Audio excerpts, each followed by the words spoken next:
Hey, what's up, everybody? Welcome to the Sully Squad. We got a lot to get into tonight. Unfortunately, we had a baseball team that came up extremely small this weekend.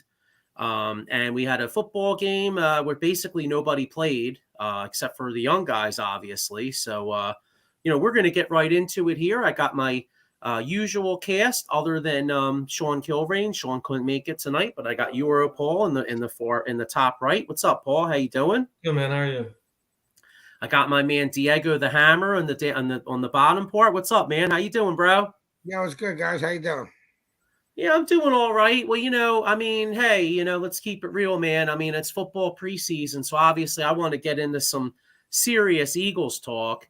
But I'd be remiss if we didn't touch on, because the Phillies we had a huge baseball series this weekend, and what a in my opinion, what a letdown. I mean, we had our top two starters going the first two games.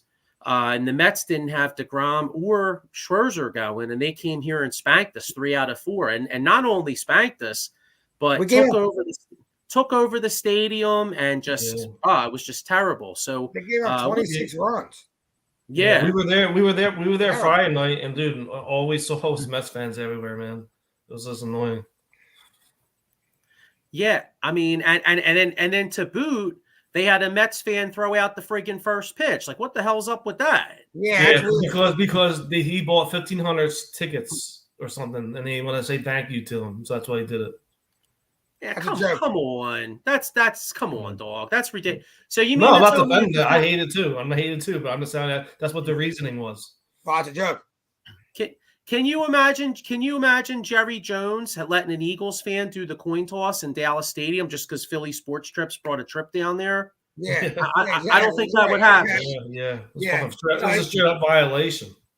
Yeah, but anyway, yeah. So it was a tough weekend. We got a comment here, Mike Lauro. What's up, Mike? How you doing? You can check Mike out on Sunday mornings on the Gobbler Show at 9 a.m. and also on the Out of Box Network on Thursday nights at 8 a.m. With Mike's show, The Locker Room. It's really good. But anyway, yeah. So terrible weekend versus the Mets. What do you think was the worst part? I mean, in my opinion, the worst part to me is the bullpen injuries, because you got Sir Anthony's out. Although, thank God they said that he doesn't have any structural damage, because I actually think they would have won yesterday if they had Sir Anthony, because Robertson pitched a lot on Saturday and he had nothing yesterday. Paul, I'll ask you first. What was the biggest disappointment from this weekend? It's a hard one to pick. There's so many. Well, I will say our two aces came up terribly small, like bad. We left a million runners in scoring position, like 4 for 13 yesterday, and then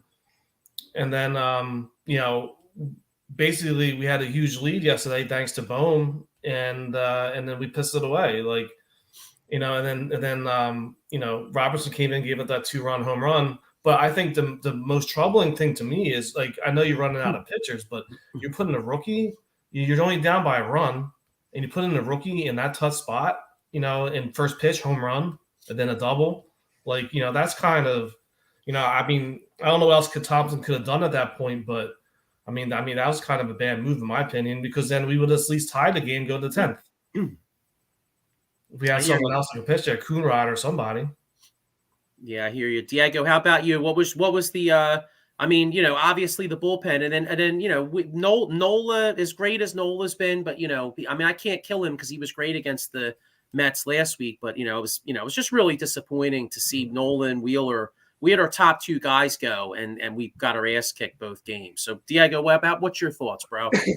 I agree with both of you. I mean, the injuries are the biggest concern. Neville was on fire. We lost him for the whole season. That could be a huge loss. Thank God we went out and got Robertson, and Sir Anthony's going to be out for at least 15 days. Mm-hmm. So to me, that's the worst part of the weekend. I mean, you lose three out of 4 to the Mets. I mean, whatever. In reality, we're a wild card team anyway. Mm-hmm. So you lost to the first place team. You lost ground to the first place team. Just make sure you hold on to that wild card spot, and that's where you are anyway. So. Yeah, but we also lost ground in the wild card too now as well. We did, but to me, the worst part is the loss of the two guys in the bullpen. Our bullpen was actually pitching very strong. Yeah. Yeah, well, one of the parts that could help us keep that wild card, as we touched on earlier, we got our man Chris Rapizzi saying, you hear Harper's going to AAA. Yes, he's going to be on a rehab assignment. So that's key right there. Pat Bernard checking in. He says, "What's up, fellas? Hot June and July hot streak. Did nothing when the Mets brought us back to April Phillies baseball." Well, we just don't match up well with the Mets. And then we got Matty B says we will win the NL East. Well, if he's saying we, I think he means either the Mets or the Braves, because unfortunately the Phillies aren't catching anybody. That's what I was going to say. I think he just means him. Yeah. He's the only one, playing an MLB show or something. Yeah. Well, hopefully the Phillies can make the playoffs and break this. You're right, because if the Phillies can make the playoffs and break this streak, but the only way they are winning the NL East is if he is playing an MLB the show. Because otherwise, the NL East is over. I mean, and the other fact, even if we were going to catch the Mets, we have no head-to-head games with them anymore. You know what I mean? Here we got our own Al Zafiri at catch him on Edge of Philly Sports. I believe he's all over the network. He was at the game yesterday. The CYR move over Coonrod was a head shaker. Yeah, 100%, man. At the end of the day, though, if that ends up paying off, he just gave this guy he just brought up a ton of confidence going forward. So, to me, it's a bad move, yes, but I get what Rob Thompson was doing there. Well, he actually defended the move. So too, I read so. It was he didn't admit any mistake. He thought it was the right thing to do because of the way the bullpen pen was. So you just lost a guy for the rest of the year. So you're trying to find another arm for that pen. Yeah. So I mean, you're trying. It was a tough spot for him, a rookie, to put in there. Definitely like that. A tough spot. You put this rookie in there, you get some guys out. Next time he goes out there, I'm getting these guys out too. Yeah. Definitely a gamble. Definitely a game we needed. But I get what he was doing. He's been coaching pretty much. Has been perfect since he took over. So it's hard to blame any move he makes right now, even though he probably could have made a better move. I get what he was doing. Yeah, I agree with Al here. He says too much of a gamble in a close game. But, to your point, though, Diego, I mean, you bring him in, nobody's ever seen him. So sometimes when a pitcher nobody's ever seen comes in, maybe he can, a lot of times the pitcher has the advantage in that particular circumstance. You know what I mean? Yeah.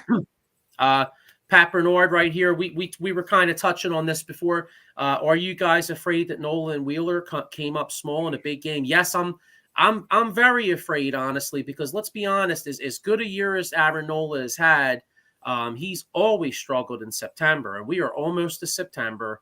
And same thing with Wheeler. I mean, Wheeler's been a great pitcher these last couple years, but I remember in the COVID season, all we had to do was win like 2 games the final weekend to make the playoffs, and those guys came up small. Yeah, you know what I'm saying? So it is a concern. Yeah.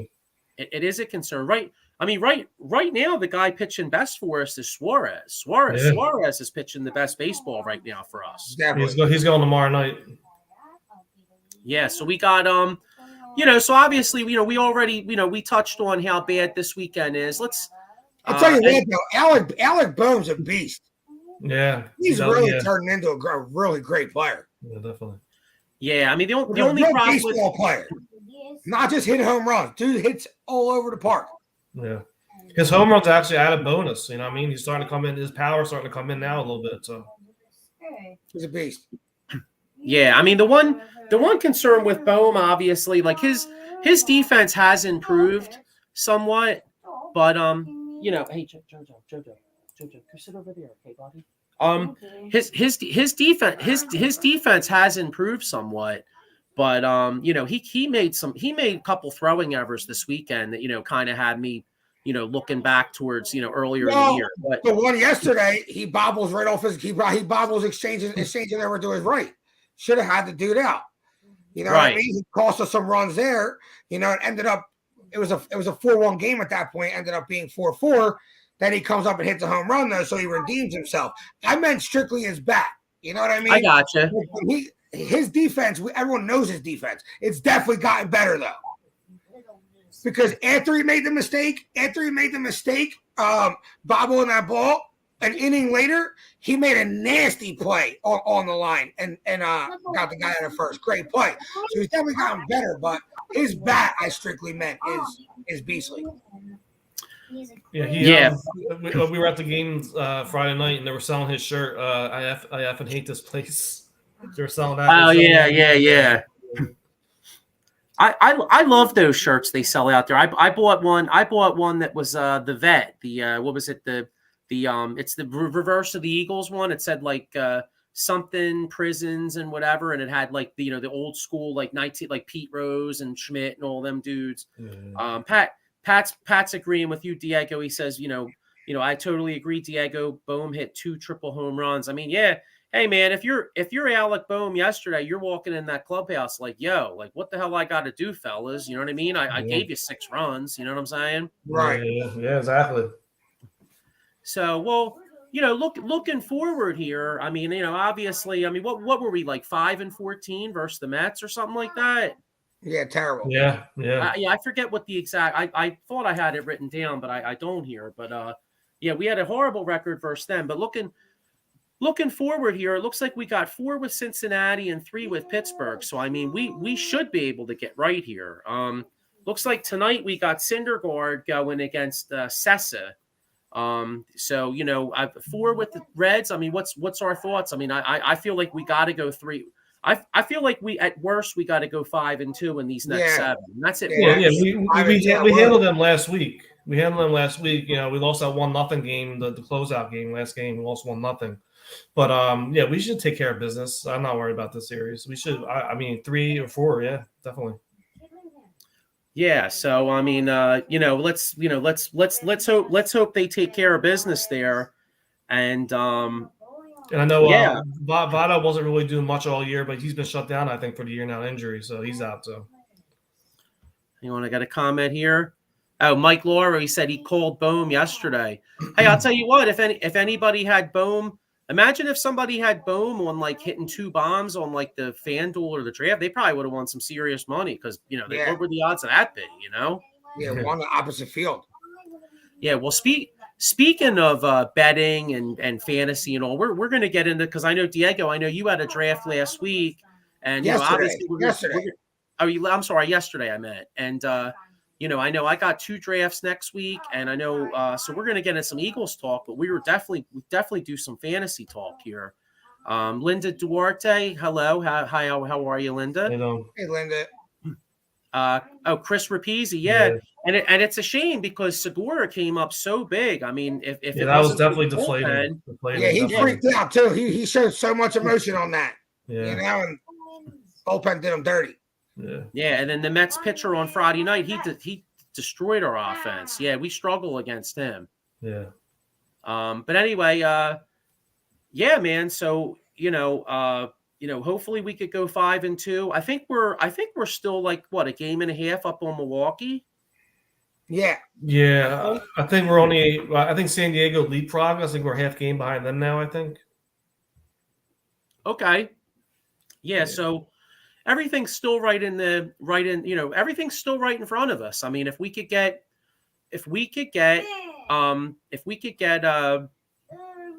Sadie never played in the playoffs. I'm not sure who. No, Segura has not been in the playoffs in his major league career yet. Oh, I gotcha.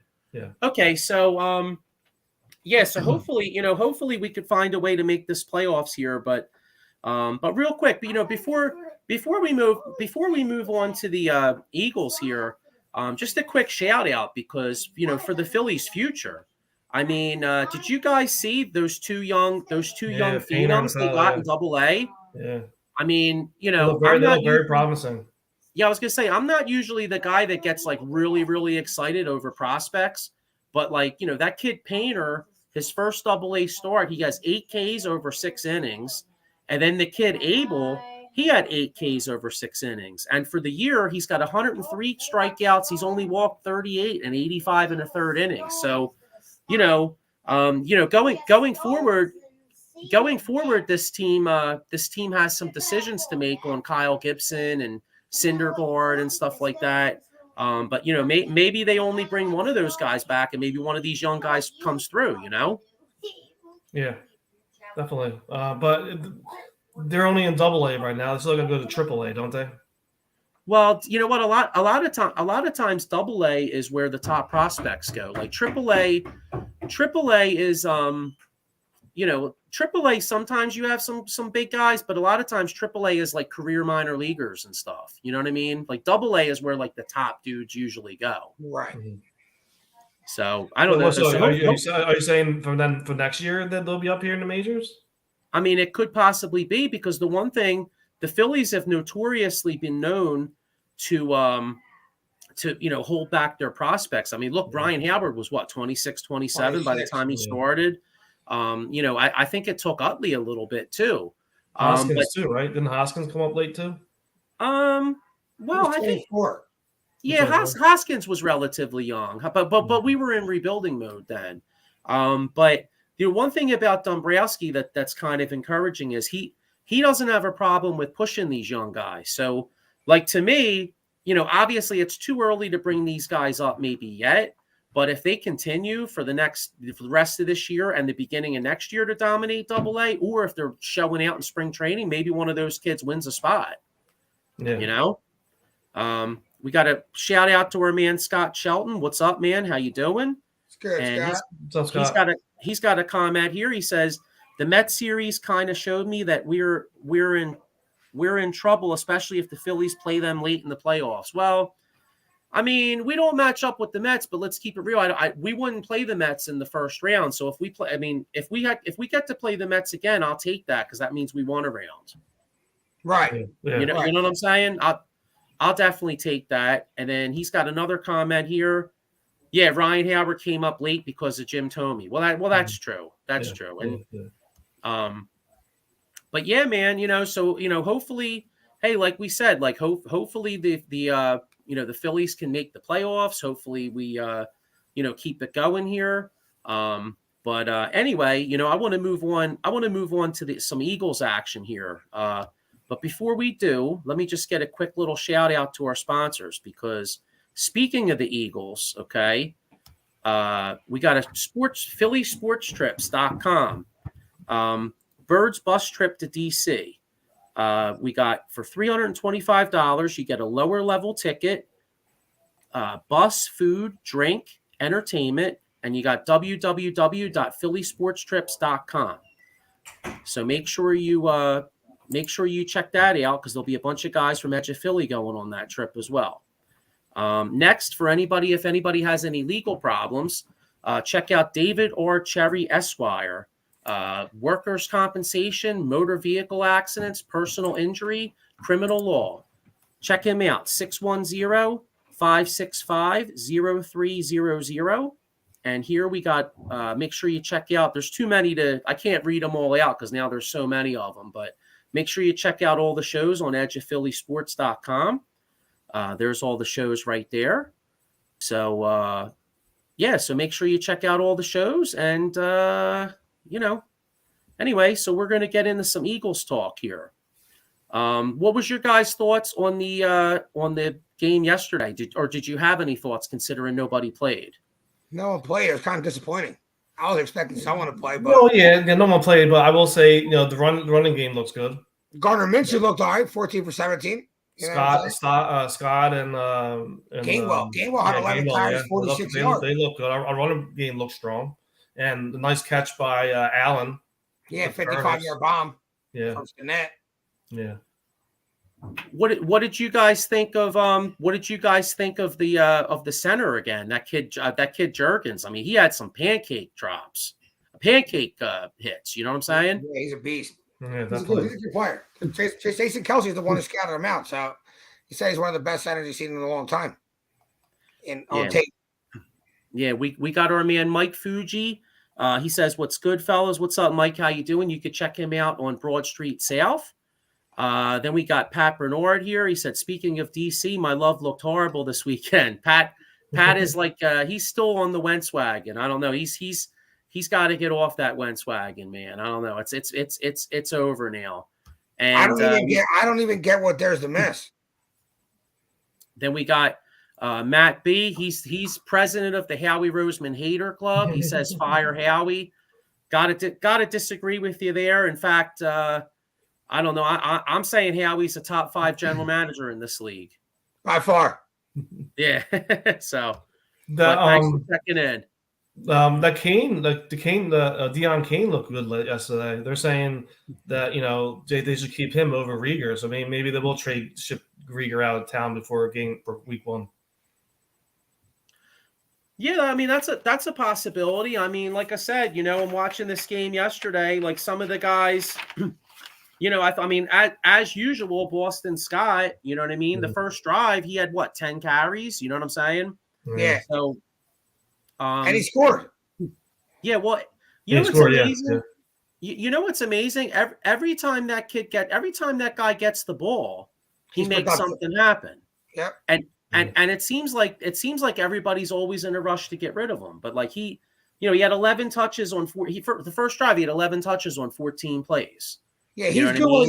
He's good when he's a third running back. Yeah, that's a good spot for him. Second or third? I'm sorry. What'd you say, Paul? Second or third rat, or who will come in after Sanders? Will be Scott? No. Between him and Gainwell. Yeah. It's between him and Gainwell. I mean, yeah.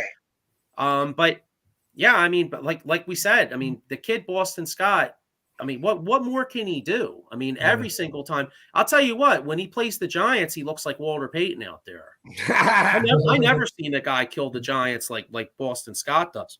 Yeah. And to touch on what we were talking about earlier, Mike Fuji asked, "Will Deion Kane make the team?" I feel like he deserves to make the team. Yeah, he does. But they should unload Rieger for a trade and get him out of here and keep this guy. Who wants Jalen Rieger? I heard the Bears were interested in him, probably for like a 6th or 7th round pick. Nothing, but I mean, I'll trade him for whatever. But yeah. The problem with Rieger is I think something like it would carry like a $4 million cap hit. So like an opposing team is probably just opposing unless they really want him. An opposing team's probably just going to sit back and be like, you know what, if you don't want him, y'all going to cut him, and then we'll just pick them up for free. Yeah, exactly. You know what I'm saying? But I mean, I thought Gainwell looked pretty good yesterday. Another story about the game. I mean, the Eagles spent, I believe the Eagles spent more money on Carson Strong than like any other rookie free agent, and that kid can't even sniff the field. Reed Stinnett is like way ahead of him, and and we're talking Reed Stinnett. I mean, like, does anybody think Reed Stinnett is ever going to be any more than a 3rd string quarterback? So that kind of tells me that what do you call it? That Carson Strong's not showing anything. How you gonna sit here and talk about the next Peyton Manning like that? How you gonna sit here and talk about the next Peyton Manning like that? Where's my brother at? Where's my brother at, dude? You better relax over there. I know. Shout out to our own Mike Laura, because Mike Laura was on a few weeks ago, and he loves him some Carson Strong, but I don't know, brother. I don't know, man. Mike, I love you, bro, but I don't know, man, because it seems like the Eagles don't love Carson Strong the way Mike Laura loves Carson Strong. Nah, definitely not. Yeah. You can't see the field. He had like one pass attempt, I think that was it. But you know what though? I mean, hey, maybe they could sneak him on the practice squad, and let him develop and see what happens. You know what I mean? Or he's a secret weapon. Or he's a secret weapon. You know what I'm saying? You don't show the weapon. You keep the weapon secret until you use them. You know what I mean? Mike says we will see. Week 6, secret weapons coming out. Yo, that's what's up. And then we got our own Sean Kilrain. Hope he's having a good time down the shore. We got what's up, guys. He said Denver and Chicago want Rager. We'll see. Here was actually an interesting move today. The Raiders cut Kenyon Drake. That was a little surprising. But the one thing though, the Raiders have some young backs. They got a kid named Brittain Brown, I believe his name was a late round pick, and they have this kid Zahir, I believe his name's Zahir White, who's killing it in the preseason. So Josh Jacobs is on a contract here, right? Yeah, so they They'll probably probably just run the hell out of him. Well, you know what's funny? My man, I'm on a couple Raiders. Was talking to a couple Raiders fans, and I said that what they're going to do with Josh Jacobs is they're probably going to DeMarco Murray him. Remember the Cowboys with DeMarco Murray in 2014? They ran the shit out of him. Yeah. And then he was toast for like a year, and Chip Kelly's dumbass picked him up. Yep. And in all fairness to DeMarco Murray, though, Chip Kelly was kind of dumb. He was trying to run him like Barry Sanders. Meanwhile, DeMarco Murray should have been running up the middle. Right. You know what I'm saying? Yeah, he used him wrong. So, yeah, I'll tell you another thing from yesterday. I mean, not that it surprised me, but like, John Lieb's man crush, Gardner Minshew. I mean, he looked pretty good. Yeah. Am I surprised though? No, because I mean, shouldn't Gardner Minshew look good in the preseason game? You know what I'm saying? I mean, if he doesn't, he really fucking blows. You know what I'm saying? Mm-hmm. But he looked pretty good yesterday. One of the things I was, I'm not going to panic on it yet, but I thought Davion Taylor and Nakobe Dean kind of struggled a little. Yep. Just from what I saw. I mean, Nakobe Dean looked like he had a hard time getting off of blocks. Davion Taylor got eaten up a little bit. But they're just starting out. You know what I'm saying? Yeah. But Dean looked good last preseason game, so yeah, he did, yeah. Yeah, and you know what? Let's keep it real. These other guys on the other end, they're fighting for jobs too. You know what I'm saying? Yeah, now I like this kid. Sean brings up a good guy right here. He says he thinks Josh Joby makes the 53-man roster. He's an undrafted corner from Alabama. He's got some size. Oh yeah. They say he's playing really, really well. He is. He played well yesterday. I'm trying to find the stat here. Well, I feel like anytime you take somebody from Alabama, they got talent. They were 5-star recruits. They're very, very talented guys. So, what? Not only do they have talent, but pedigree too. They're also extremely well coached. I mean, who the hell coaches defense better than Nick Saban, except for maybe Belichick? You know what I'm saying? Yeah. So another guy I think that's going to make this team is this Kyron Johnson. Here we go. Sean Kilrain says he went undrafted due to a foot injury. So yeah, you figure it had to be injury related because I mean, if you're a decent corner from Alabama, you're going to get picked. You know what I'm saying? But I don't know. This guy Kyron Johnson played pretty well. He plays a lot of special teams, so he looks like he's in a good position to make the team. So that's one thing I know. I know my man Matty B. He loves to shit on Howie Roseman, but let's be honest. If you look at this Eagles roster here, the Eagles are going to be cutting some good football players that I guarantee you other teams are going to be picking up. Definitely. Yeah. I don't know. Any other thoughts about the game yesterday, or is kind of that's one thing about preseason nowadays, man. It's kind of like a snooze fest, isn't it? It is. There's no pressure to the quarterback like it's boring. Yeah. Do you guys have any like possible surprise cuts out there in these 53? Like, do you like is there any player out there that you think is going to be a surprise cut on this football team? If there is one, it's Jalen Reagor. Yeah, I mean, if he doesn't get traded, I can see him not making the team. Yeah, okay. If you got to eat $4 million, that's why it would be a surprise. Yeah, you know what I mean? Yeah. So he'd be the biggest surprise. I mean, when he was a high draft pick too, so maybe they wouldn't want to save face, maybe, but I mean, other players outperformed him. You know what I mean? So right? He has his chances. Yep. Yeah, it's a shame. It's a shame because the kid, Patrick Johnson. I mean, he may get cut, and that's a shame because I feel like he can play in this league. But you look at the Eagles; they're so deep on the defensive line. I mean, I have them keeping six edge rushers right here. I mean, you figure Brandon Graham, Reddick, Josh Sweat, Barnett, Tyron Jackson, Kyron Jackson. You know what I mean? And then defensive tackles, you got Cox, Hargrave, Jordan Davis, Milton Williams, and then they love that kid, that Marlon Pulatu. I don't know. Try saying that 5 times fast. You know what I'm saying? But they I think they like that kid. So I mean, I don't know, man. I mean, it's it's going to be interesting because someone's going to get cut that you probably don't expect. Right. Here we go. Oh, you know what?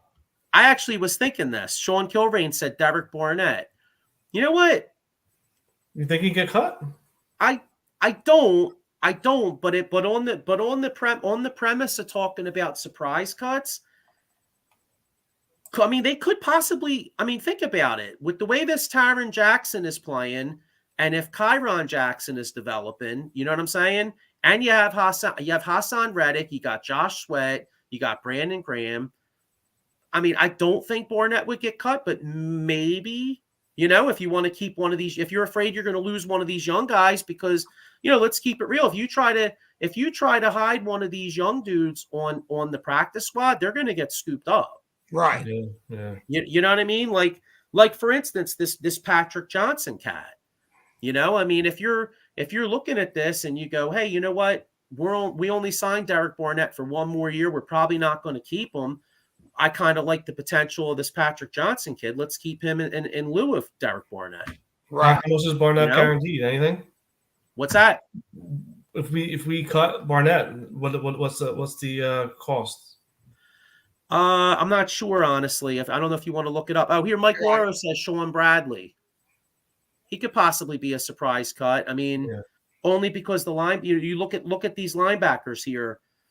You got T.J. Edwards, Kazir White, Nakobe Dean, Davion Taylor. If you keep 5, you're keeping. I mean, this has them keeping Sean Bradley, but yeah, you never know. Who I think's going to get cut is the kid they picked up from the 49ers. What the hell?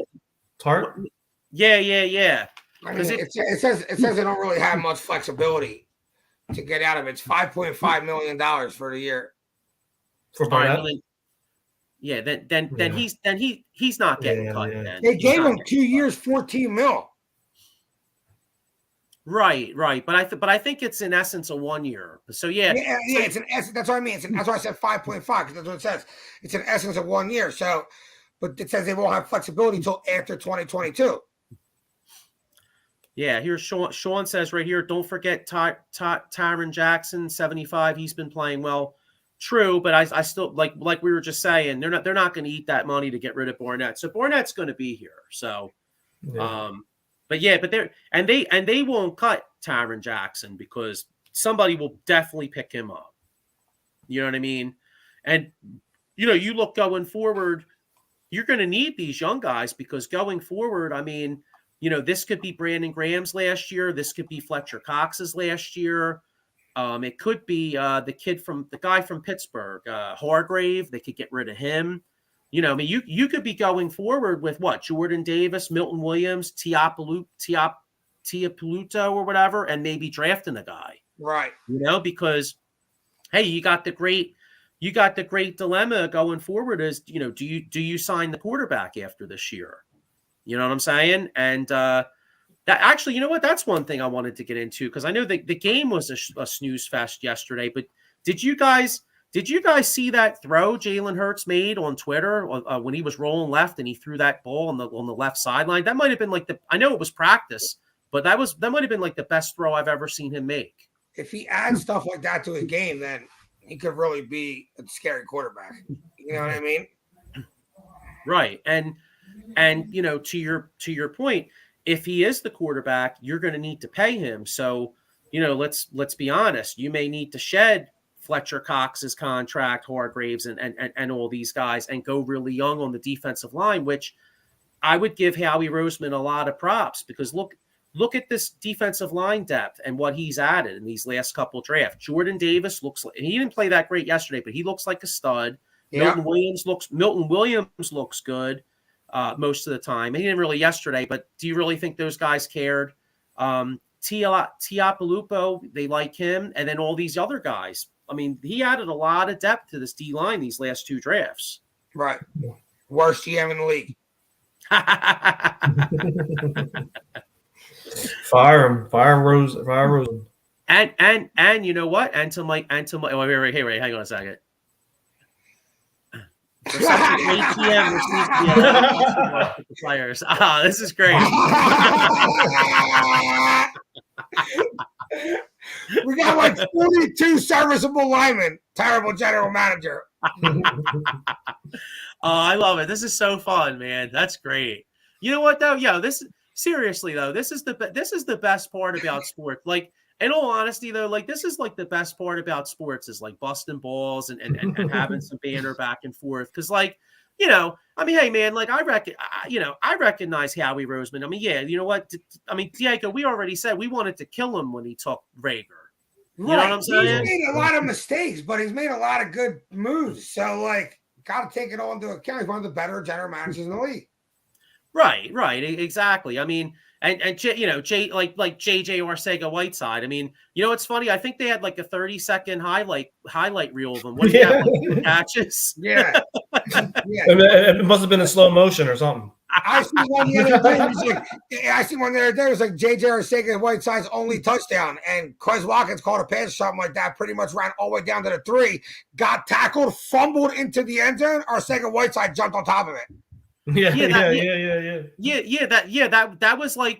That was like his great accomplishment was falling on a ball. Can you imagine? Yeah.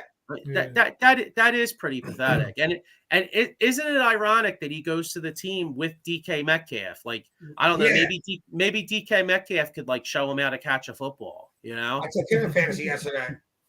Did you? Oh, okay. All right. Late, yeah, that's right. Late. Yeah, you told me your team was pretty stacked. Mm-hmm. So yeah, that's all right. But you know what though? You better have a stacked team in that league because when we draft next Sunday, man, you're getting spanked. Yeah, right. I had the best team in that league last year too. You did have a good squad. I got to keep it real. You did. So I don't know. I guess is there anything to watch out for against Miami or no? I mean, is it like a snooze fest?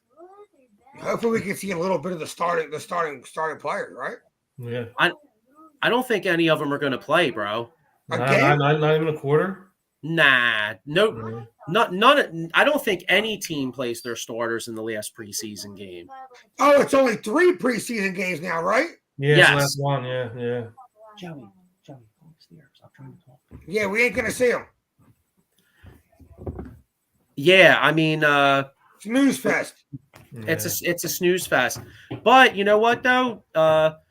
We could look forward to looking at Elliot Short Parks' Twitter and see the practice reps because it seems like the Eagles are undefeated in the practice schedule. Right? Yeah. They are. That is like the new thing now. A lot of teams are like that now because like they don't the preseason's kind of become a joke and like they basically just have these hybrid like hybrid Did you see? Did you see the Ravens are 22-0 in preseason? Yeah, the Ravens are a good bet in the preseason. Ravens, yeah. Here we go. Well, wait, here we go. There is something to watch. Carson Strong time, baby. Get your popcorn ready. Is he even going to play? Well, Jesus, I mean, God, if you don't play this you would imagine. I mean, you really didn't play yesterday or before. I mean. You know, if you're getting he's not going to sign-on bonus, you got to get something out of him. Let's see. He's a secret weapon. You ain't going to see him tomorrow. You're going to see him around week 10, take over from Jalen Hurts, and take us to the Super Bowl. Right to the promised land. Strong. Dude, man, from your lips, can you imagine if that did happen? Oh, my God. I know, that happened. I called that shit first. That happens. Yo, if that happens, then like every time Mike Laura goes out with us, he can't buy a beer. No, he can't. You know what I mean? Like right. We go out with Mike, the drinks are on all of us because he's like Nostradamus up in this joint. You know what I mean? In fact, if he's right about this, if Mike pulled a Nostradamus and was like, "Yo, brothers, listen, you better live it up this year because there's a meteor coming," I'd start worrying. You know what I'm saying? So, but nah, man, you know what? Hopefully, you know what? Any other, I mean, I haven't really been watching too much preseason. I mean, but I'll tell you though, I did watch a little bit of the Ravens game last night. Boy, they got a kid. They got a the kid tight end, tight right? end. The tight end. Yeah, I believe his name is Likely or whatever. But I mean, Likely. Yep, Likely. Yeah. Yeah, he had 100 yards by halftime. He had 100 yards. Well, supposedly he's been killing it down there all training camp. I think he played well the first game too, and yeah, I mean he likely might be a hell of a asset. You know, imagine if he's really good. Imagine him in 2 tight end sets with Mark Andrews. I mean, the Ravens could be real dangerous, especially around the red zone. You know, with Lamar Jackson running around and hitting them 2 dudes. You know what I'm saying? Yeah, it could be. Yeah, but yeah. Other than that, I mean, I don't know. He was like a 4th or 5th round pick, wasn't he? Yeah, but he looks like a hell of an athlete. Like he reminded me. He looked a little bit like Darren Waller out there. Like you know what I mean? Like he's got that like big like basketball type player kind of build. He's got a lot of speed. You know, like last night I think he broke like 2 or 3 tackles and ran for like 25 yards or whatever. I mean, the kid looks pretty legit, you know? Yeah, definitely. So I don't know. And then the other thing I noticed was Dallas Cowboys looked like they had a kick returner. I think some kid looked like he was like shot out of a freaking cannon, returned like 2 kicks for TDs or something like that. Yeah. For Cowboys? Yeah, I forget his name. I forget his name, but there was some kid that was like, maybe somebody out there watching may know, but yeah, they had a kid out there just like literally just exploding. But other than that, I mean, you know, like you said, like preseason's never really been that interesting, but especially the last few years, like it's not really, you know, it's kind of. His name is Kevontae Turpin. Okay, that's who it is. Yeah. Kevontae Turpin. He's from USFL. Yeah, I never heard of him. Interesting. USFL MVP. Okay. Good point. Yeah. Well, it sucks that he's on the Cowboys because I usually root for dudes like that, but now that he plays for the Cowboys, I hope he fucking sucks. Yeah, me too. You know what I mean? I'll never root for an injury because that's bad karma. You know what I mean? But like, you know, maybe he could kind of like play, but maybe tweak a hammy when the Eagles play him, right? Yeah. Or fumble and we return it for a TD. Yeah, exactly. No, I'm only kidding. I never root for injury, especially a kid like that, because you know, a kid like that trying to make it in the league. You know what I mean? I don't want to see that. But right, it sucks that he's on the Cowboys. That's for sure. Yeah. But anyway, yeah, man. So, you know, obviously we got we got football season coming up, but you know what, dude? Why don't we what are we going to, you know, I don't really want to waste my time talking about who the 53rd player on the Eagles is right now. Do you? No. All right. So why don't we get into something like this? Why don't we get into, because I think most people out there that are in the football are probably into some fantasy leagues. So, you know what? Why don't we get into some fantasy talk? What do you think? Yeah. All right. So Diego, I'll start with you since you had your draft. I don't know, any fantasy sleepers out there, like who's being undervalued? You know, the kind of guy that maybe people are sleeping on, and you know, maybe you can, you know, because a lot of these leagues, let's keep it real, most people win these leagues not with who they pick in the first round or the second round. It's usually like that unknown wide receiver or running back you get in like the 5th, 6th, 7th round that comes out of nowhere and just kicks ass. You know what I'm saying? Well, I'm hoping that's Breece Hall for me, Jets rookie running back. You know what I mean? I took a chance at him in the 5th round. I'm hoping he really is like the Javonte Williams of this year. You know what I'm saying? Yeah. So that was my guy. Kind of I guess the other guy, he's not really a sleeper, but because he has a 6-game suspension, I feel like he's falling down a lot of people's boards. DeAndre Hopkins, I got him at the 100th pick. You know, his average draft position is like 94. I feel like he's definitely worth a shot in the 8th, 9th, 10th round. Well, yeah, I mean, especially with the fact that, he comes in. I mean, I know they went out and got Marquise Brown, who by the way, I think is Marquise Brown is I don't think he's necessarily a sleeper though. He's probably going to be drafted early because he's going to be the number one guy. But yeah, I mean, when let's keep it real, when D-Hop comes back, he's going to be the man. You know what I'm saying? So yeah, I mean, if you got him at pick 100, so what if he doesn't play? So what if he's got to sit 6 weeks? As long as you got a good record and you got him for that playoff run, dude, he could kill it. Definitely. What are your thoughts on Saquon Barkley this year? Reports, early reports, he's looking good. He's trying to bounce back from the injuries. He's still only 25, 26. So what are your thoughts on him this year? Do you think he's gonna, show flashes of what he was in the past, or what? The problem with him is he's such a dick tease because, you could take Saquon weeks 1, 2, and 3. He could be out there bowling out, and the next thing you know, he's got some sort of a hamstring, or he's got, he's like that dude. He's always got something. You know what I'm saying? It's almost like he's got that Penn State running back syndrome. You know, there's something going all the way back to Keyjana Carter. I mean, Penn State running backs have always had like a dark cloud over them. You know what I mean? And but honestly though, if you're sitting there and most of the good running backs are gone, I mean, you almost have to take Saquon though, don't you? I mean, you'd have to. Yeah. And then you got to pray because that's what I mean. Saquon's all about where you're picking, and if he comes to you, is he worth at that pick? You know what I mean? Like if he comes to you second round, end of the second round, I would take a shot at him around there. I'm not reaching for him at the beginning of the second round, where there's still a lot of good players out there like Jamar Chase and stuff like that. Yeah, definitely. Yeah. Yeah, I mean that's that's the thing there, and I'll tell you a guy. I'll tell you a guy I'm really high on is and he was really coming on towards the end of the year. And I know you got to worry about Aaron Jones, but I really like AJ Dillon. Here we go. Hang on, I got a comment from Mike here.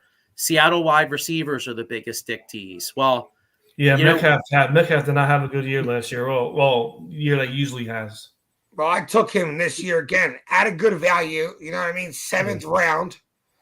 He was definitely the best receiver available and with the highest potential.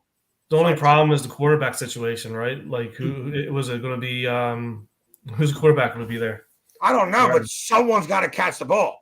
Yeah, you got to hope that the quarterback gets it to him, Well, that's the only thing. I think he takes a hit a little bit because Russ is no longer there. But we just say he didn't have a good year last year, so I mean, how much worse could it be?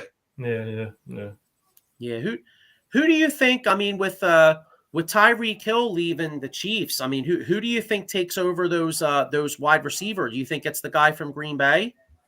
Yeah, Valdez. Yeah, and then the Schuster's over there. They still got Mecole Hardman. They'll be fine. Travis Kelce's their number 1 wide receiver. They got Juju Smith, who's going to be serviceable with Mahomes. Mecole Hardman still giving you the burner speed. I mean, they definitely lost a lot with Tyreek. Don't get me wrong, but they're going to move the ball but down the field the same way they do. I think Mahomes is that good. Yeah, Mike with the comment here. He said Noah Fant could be a steal. I agree with that, and especially with the fact if you got Drew Lock as the quarterback, because they already know each other, so they went together to Seattle. So let's be honest, he's going to be his safety. He's going to be his safety blanket. So anytime they get into scoring range, if he's throwing it, he's going to be looking for Fant. Well, Fant, but also too, they're high on the other guy too. That the good last year, Albert Okwuegbunam or something. I heard he was supposed to be. He's going to be in the mix too with Fant with the tight end over there. He did pretty decent last year too. Yeah, no, I'm interested. I'll tell you another guy is the guy. I'm drawing a blank on his name. The receiver, is it Gabriel, the receiver from Buffalo? Gabriel Davis. That's it. Yeah. Because I'm really high on Buffalo this year. So, anybody on, I feel like Buffalo, because as good as Josh Allen's been, I feel like he's even going to take another step forward. So anybody on Buffalo, I feel like Buffalo's going to score a ton of points. Another guy, Amon St. Brown, the receiver for Detroit, the guy, the rookie who came on at the end of last year. Yeah. He's super solid this year. He's Detroit's number 1 wide receiver. Another year with Goff, another year in the NFL, another year in that offense. Amon St. Brown could be scary good in fantasy. Going back to Green Bay, now that Devontae Adams is out of there, who do you think steps up? Lazard? I know they got a couple of rookies that they're high on as well. Yeah, there's a couple of rookies there. Like I would have to imagine. Like I was saying to Joe earlier, I think Aaron Jones just gets involved in the passing game that much more, which could in return give AJ Dillon the majority of the carries. You know what I'm saying? Well, yeah, that's why I like AJ Dillon because, I mean, especially if you're in most people aren't in touch. I mean, I'm still in a touchdown only league because I've been in it for like 30 some years. You know what I mean? But so one of my leagues is touchdown only, and a guy like Dillon, I could see him getting the goal line carries in that scenario. You know what I'm saying? He had 8 touchdowns last year. What's that? He had 8 touchdowns last year. Right, and a lot of them were towards the end of the year because I traded for him like in my keeper league. I traded for him like I want to say like 4 or 5, something like that. And yeah, I mean towards the end, I traded for him. No, that's what it was. I traded for him and I traded for Aaron Jones because I wanted both Green Bay. I wanted both Green Bay running backs, so I'd have the handcuff. And towards the end, I was actually playing Dillon ahead of Jones because Dillon was getting the goal line carries. You know what I'm saying? Yeah. So, but yeah, no, we got some sleepers. How about you know what? How about like fantasy strategy? Like, what do you think? What do you think as far as like for instance, like if you're in the like a PPR league, like I mean, I guess you wouldn't go too early with quarterback considering there's so many out there. Yeah, there's so many decent ones and good ones out there now, and so almost every team has a solid quarterback. So I don't think you go there high this year.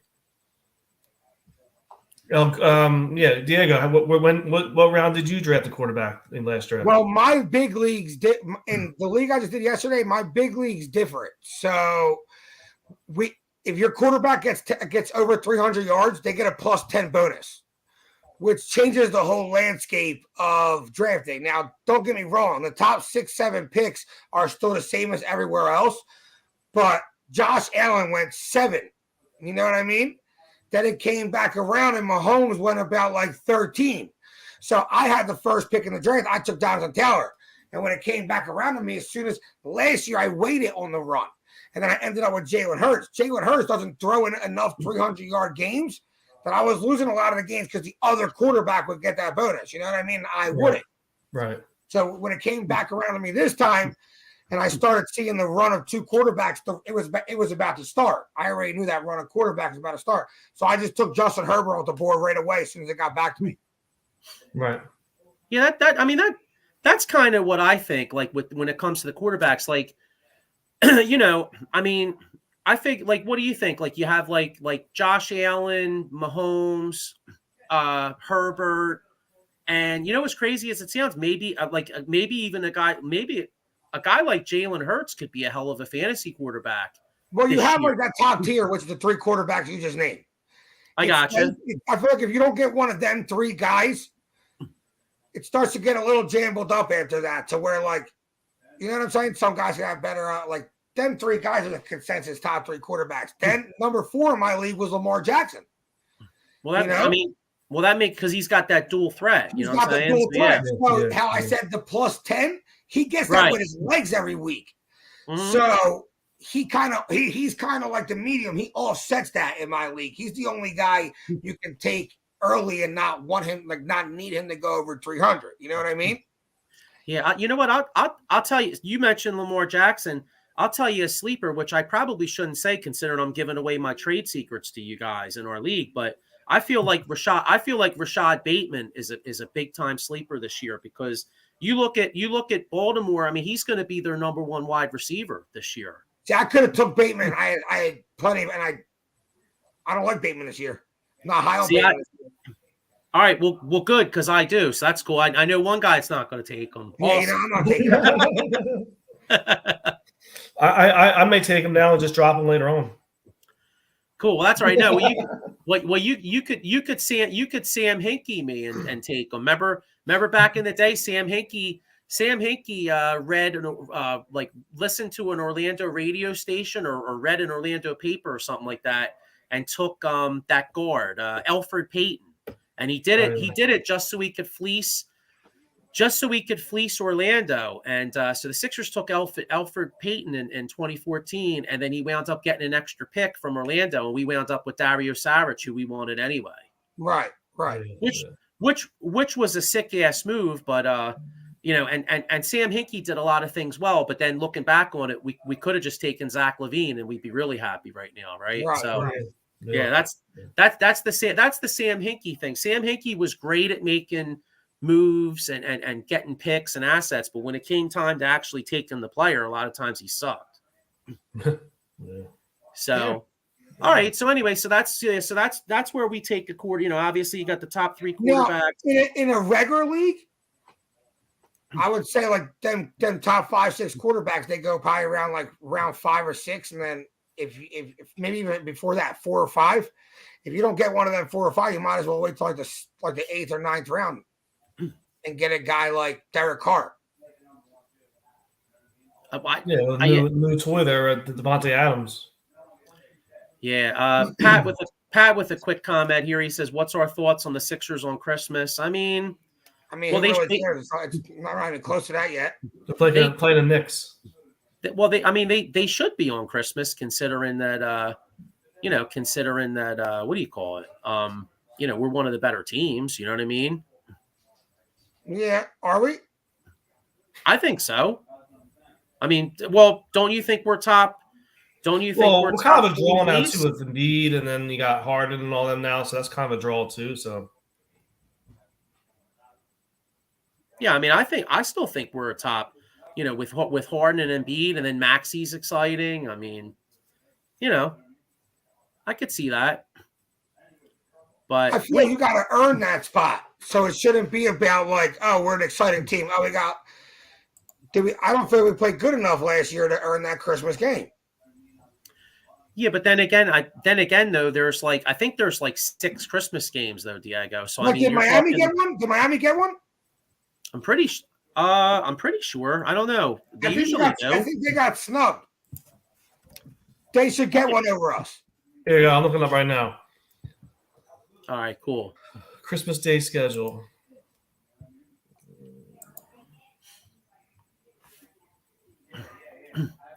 Yeah, Diego, while he's looking that up, another thought about fantasy, and this is probably a dumb question, but I usually I got it right here. Okay. Right. Sixers, Knicks, Lakers, Mavericks, Bucks, Celtics, Grizzlies, Warriors, Suns, Nuggets. So the Heat got snubbed. The Heat beat us in the playoffs last year. Why do we deserve it over the Heat? Well, you earn that spot. I feel like you earn that everyone in the country is watching you. I mean, I guess if you're looking at who deserves it per se, but the Heat are. I mean, let's be honest though, the Heat are a really nice team, and Jimmy Butler is exciting. But what do most fans want to watch? You think they want to watch Harden and Embiid and Maxey, or they want to watch Jimmy Butler, Tyler Hero, and Max Strus? I mean, I feel like the Sixers are still more of a draw. Did we get one last year? What's that? Did we get one last year? No, but we didn't have Harden, and Ben Simmons was playing with his cock. Yeah, but I guess, yeah. Oh, hey, speaking of that, you know what? God, am I ever going to get through a Sixers part where I don't have where for somehow that pussy don't come up? Ben Simmons, he looked. Did you see that thing with him picking out the candy? He looked like he just looks so soft. That guy, God, he's softer than baby shit. Not that I care. You say it. That money, but undisclosed amount. So, I don't know, man. That this country's effed up sometimes. I mean, not for nothing, but you're telling me you can be a piece of shit and not do anything all year, and you collect 10. I think he got $10 million. Yeah, he got his paid. That's so fucked up, man. I'm sorry. I'm in the class of you actually have to go to work to get paid. You know what I mean? I just think that's bullshit. Yeah. I don't know. Pat Bernard, nothing wrong with playing with your junk, Joe. I know you know that, Pat. Pat does more ball handling in one day than Tyrese Maxey does all year. Yeah.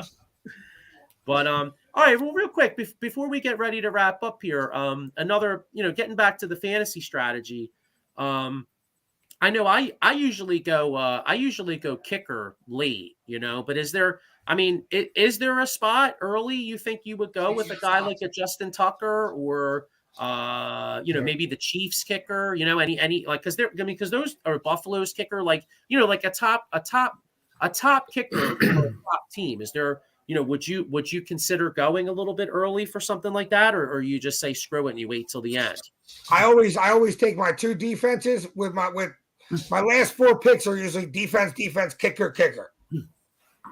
Yeah, that's usually how I do it too, Diego. But I know some people out there, like you might, you might want like for instance, like I said, the Chiefs kicker, like he may have maybe 15, 20 more points than maybe like the second guy or something like that. But yeah, I guess I don't even put stock into that. Yeah, I got you. And remember our league last year, the first year we did it, the dude picked Tucker really early, remember? Yeah, because that's why, because he knew nothing about fantasy though. Yeah. That's why it wasn't like an intelligent guy. It wasn't like a smart guy was like, round, I think he picked the formula to win fantasy championships, and he took the best kicker round too. That was just someone who doesn't know much about fantasy going, yeah, give me Justin Tucker. I'm not even there. Yeah, that's true. Yeah, he wore the jersey to the draft too. His jersey, Tucker's draft. This is an interesting question. With this wideout core, is Hurts on your draft board? Absolutely. He's like a six-month quarterback. Yeah, I would go in no particular order, like you said, Diego, like Mahomes, Josh Allen, Herbert. Then you got like the Lamar Jacksons and possibly Burrow doesn't run maybe Burrow and Hurts, like right there, top six. Mm-hmm. Unless I'm missing somebody. Tom Brady. Oh Christ, I forgot Tom Brady. Yeah. Tom Brady. Yeah, Tom Brady's still there too. Mm-hmm. Yeah, because those dual threat guys are such a. It's such a weapon, especially in today's NFL. It's not like I remember. I grew up with all pocket passers. Like, back. Paul, you too. We're the same age, so we remember when Randall was like the only dude running around. And now you got a whole. Even Justin Herbert is a good athlete. You know what I'm saying? Like, and Josh Allen, Josh Allen trucks motherfuckers. That dude is fast and strong. Mm-hmm. Yeah. So, but yeah, no, we got a lot to look forward to. I'm really looking forward to the drafts, and I guess anybody out there that's got fantasy drafts, man, hope that good luck with your drafts, and good luck to the Eagles, and hey, let's hope this Phillies team turns this around, because it would. We're saying 5-2. Shit, I'd like to go 6-1 or 7-0. Like, let's beat the shit out of these. Let's beat the shit out of these scrubs, and it all starts tonight with Syndergaard. So let's hope that. Oh, and by the way, real quick, were you guys a little disappointed that Syndergaard didn't pitch versus the Mets? Yes. What about you? So he's not gonna face them all year then. Unless we get in the playoffs with them. I kind of thought that was a bitch move. I'm not cool with that, man. Like, I come from. He wanted to though. He wanted to pitch, but Thompson didn't let him or something. All right, here you go. I don't know if see, for me, I like the old school pitcher that just goes, yo, you better give me that ball. You know what I'm saying? But I don't know. Like for instance, I can't imagine like a Kurt Schilling or like a Randy Johnson or somebody being out there saying like, oh no, I don't have to pitch against my team. You know what I mean? Mm-hmm. So, but anyway, well, look, I guess we'll get ready to wrap up here. So, make sure you check out all the shows on Edge of Philly and the Painted Lines, and we'll be back next Monday night, and go Phillies, go Eagles, and most importantly, don't let anybody get hurt in this last meaningless game. See y'all. Yeah, exactly. See ya.